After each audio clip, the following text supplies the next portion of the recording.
Ახლოთის ღონისძიების საკითხზე მსჯელობისას მკვლელობისთვის დაკავებულ გიორგი ტერაშვილს ერთი სიტყვაც კი არ უთქვამს მოსამართლისთვის.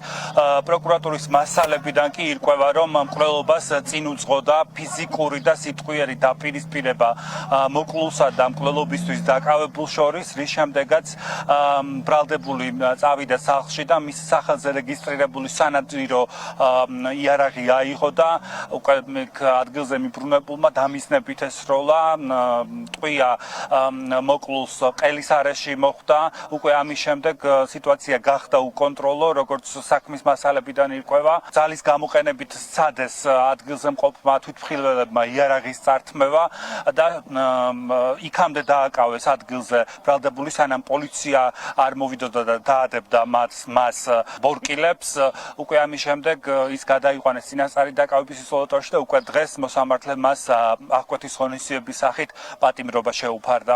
საქმეში არსებული მტკიცებულებების საფუძველზე საქართველოს პროკურატურის მიერ სასამართლოს მიემართა შუამდგომლობით ბრალდებულის მიმართ ახლოთის ღონისძიების სახით პატიმრობის გამოყენების თაობაზე, ვინაიდან მისი მხრიდან არსებობდა მტკიცებულებების განადგურების, ახალი დანაშაულის ჩადენის და მიმალვის მომატებული საფრთხეები. ბრალდებულს და დაზარალებულს წარსულში დაახლოებით ბოლო 1 წლის განმავლობაში ერთმანეთთან ჰქონდათ კონფლიქტური სიტუაცია.